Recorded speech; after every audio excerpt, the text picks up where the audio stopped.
Hi everybody, Beanmeister22 here. If you remember from my video about the Airfix QuickBuild Challenger tank, I said it had some amazing features. There were some things I liked about it and some things I didn't like about it. If you recall, what I didn't like about it was felt kind of light. It's not as substantial as a real brick tank, and then the little rubber treads, they weren't that good. And there's one other thing I didn't like. It may not have been a problem, but this gun turret up top, it comes off too easily because you have to kind of put it down and then turn it to lock it into place. So if you're spinning it, it can easily pop out. I didn't like that. But if you remember from that video, I said it had some amazing features. One of the most amazing features I've seen in any brick set ever, and that the other brick tank manufacturers need to take a look at that.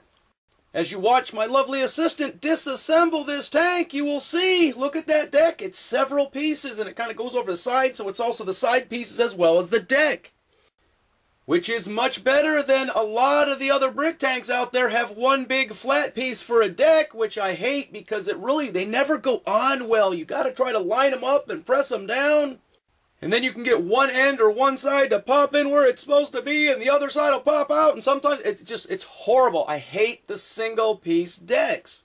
But to contrast that, I really hate the decks that are just a bunch of teeny tiny little pieces because they never put enough structural support inside. They'll often use the narrow pieces that are 2 studs wide or 4 studs wide, and they'll string them across, and they kind of sag in the middle. As you're pushing other bricks down, you'll see them bend because they don't put the supports internally inside the tank that they need to. Because there's a fine line between inflating brick count by using a bunch of teeny tiny pieces and then trying to save money on plastic and pieces by not having enough pieces to make it an amazing build. So what Airfix did to fix this is they have this multi-piece deck. You have the strength of a one-piece deck, but you have the amazing building ability of a multi-piece deck. It is great. Amazing. No one else is doing this, and other brick companies need to see this. And really, you guys need to see it too, because a lot of people have said, what are you talking about? They have multi-pieces or 3 or 4 pieces for the deck. This is what I'm talking about. Very cool, very sturdy, and not one big horrible piece. I think this is a good middle ground between the one big single piece, which they use for stability and strength, and the bunch of little pieces, which have no stability and strength. So have you seen this set yet? Do you have it? Have you built it yet? If you remember, I said the airplanes and the jets are really super high quality, but this tank, I don't know.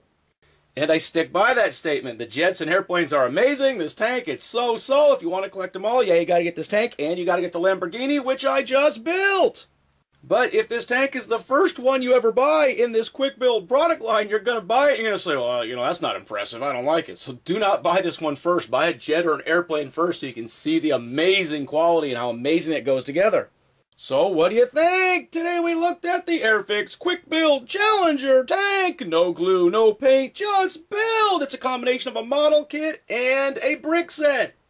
If you have not done so yet, make sure you go back and watch my review on this tank, because today we're just looking at that amazing deck and how it goes together. Leave your comments in the comment section, and hey, as always, thanks for watching. Beanmeister22, the most dangerous man on YouTube.